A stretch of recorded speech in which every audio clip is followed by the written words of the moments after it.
Hi అండి, అందరికీ నమస్కారం. Welcome to VM Rayalaseema mother food vlogs. ఇవాల్టి మన రాయలసీమ స్పెషల్ స్వీట్ పొటాటోతో బొబ్బట్లు చేస్తున్నాము. వీటిని చిలకడ దుంప, జంచుగడ్డ అని కూడా పిలుస్తూ ఉంటారు. అందరికీ ఇష్టమే కదా, నాకు కూడా చాలా ఇష్టం అండి. ఈ బొబ్బట్లని కొన్ని ప్రాంతాలలో భక్షాలు అని, ఓలిగలు అని అంటూ ఉంటారు.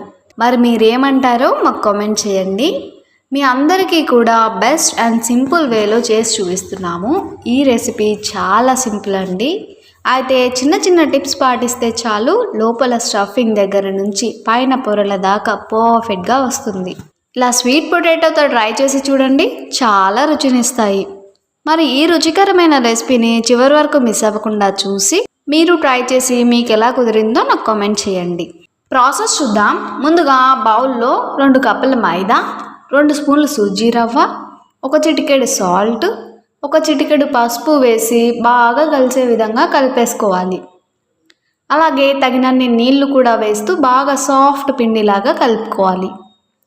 ఇలా బాగా నీళ్లు వేస్తూ సాఫ్ట్గా పిండిని కలుపుకొని ఇప్పుడు ఒక 2 స్పూన్లు ఆయిల్ వేసి పిండికి బాగా పట్టే విధంగా మరో 5 నిమిషాలు బాగా నీట్ చేసుకోవాలి. ఈ విధంగా బాగా సాఫ్ట్గా నీట్ చేసుకొని మూత పెట్టి ఒక 2 గంటల పాటు నాననివ్వాలి.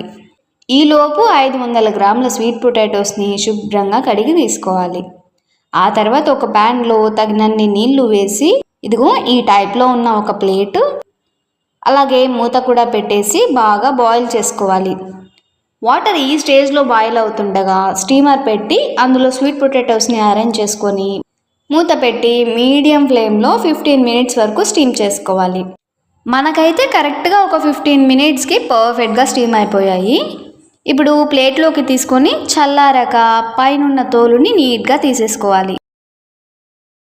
చూపించిన విధంగా తురుము పట్టేసుకోవాలి. ఇలాగే అన్నింటిని తురుము పట్టుకొని మరోవైపు ప్యాన్లో 1 కప్పు బెల్లం, 2 లేదా 3 స్పూన్లు వాటర్ వేసి మీడియం ఫ్లేమ్లో కలుపుతూ బెల్లంని పూర్తిగా కరిగించుకోవాలి. ఈ బెల్లం పూర్తిగా కరిగాక స్వీట్ పొటాటో తురుము వేసి బాగా కలిపేసుకోవాలి. చూడండి, ఇలా బాగా కలిపే కొద్దీ ఈ పాకం అనేది స్వీట్ పొటాటోకి బాగా పట్టి పర్ఫెక్ట్ టెక్స్చర్లోకి వస్తుంది.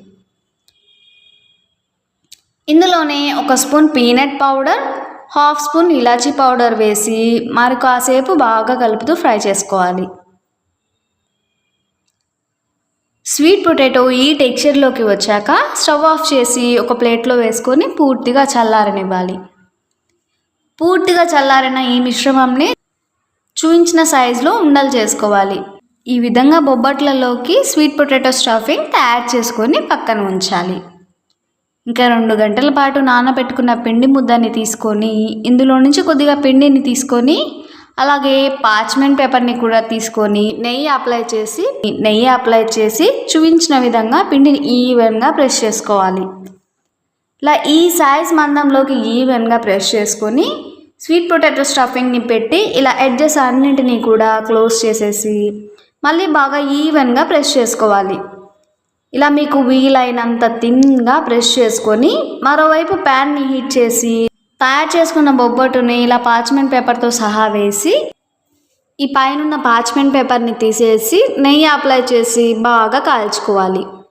కాసేపు ఆగి మరోవైపుకు తిప్పుకొని నెయ్యి అప్లై చేసుకొని బాగా కాల్చుకోవాలి.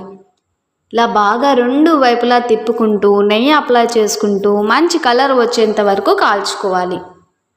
కాసేపటికి ఇదిగో ఇలా ఈ కలర్లోకి వచ్చాక ఒక ప్లేట్లోకి తీసేసుకోవాలి. ఇలాగే మిగతా పిండిని కూడా సేమ్ ప్రాసెస్లో భక్షాలు చేసుకొని ఒక ప్లేట్లో సర్వ్ చేసాం. వీటిని ఇలా వేడిగా తిన్నా చాలా టేస్టీగా ఉంటాయి. అంతకంటే చల్లారాక తింటే వాటి టేస్ట్ ఇంకా బాగుంటాయి. ఇలా మన స్టైల్లో కనుక ట్రై చేశారంటే ఎవరికైనా సరే ఎన్ని గంటలైనా కూడా ఇలాగే సూపర్ సాఫ్ట్గా లేయర్స్గా టేస్టీగా ఉంటాయి. అలాగే మన ఛానల్లో కోవా ఓలిగలు, పూర్ణం ఓలిగలు కూడా చేసి చూపించాము. వాటి టేస్ట్ కూడా వేటికవి చాలా బాగున్నాయండి. కావాలనుకున్న వాళ్ళ కోసం డిస్క్రిప్షన్లో లింక్ కూడా ఇచ్చాము. లింక్ని క్లిక్ చేసి రెసిపీని చూసి మీరు ట్రై చేసి మీకు ఎలా కుదిరాయో కామెంట్ చేయండి. అలాగే ఈ healthy and yummy sweet potato Bobbatla రెసిపీని కూడా ట్రై చేసి మీకు ఏమైనా డౌట్ ఉంటే కామెంట్ చేయండి. తప్పకుండా రిప్లై ఇస్తాము. మన రెసిపీ నచ్చిన వాళ్ళు ఖచ్చితంగా లైక్ చేసి షేర్ చేయండి. అలాగే మన ఛానల్ని కొత్తగా చూసేవాళ్ళు సబ్స్క్రైబ్ చేసి లైక్ చేసి తెలిసిన వాళ్ళందరికీ షేర్ చేయండి. మా ఛానల్ని కూడా ముందుకు నడిపించమని అడుగుతున్నాము. మీరు మాకు సపోర్ట్ని ఇస్తూ ముందుకు నడిపిస్తారని ఆశిస్తూ మరో కొత్త వంటతో కలుద్దాం.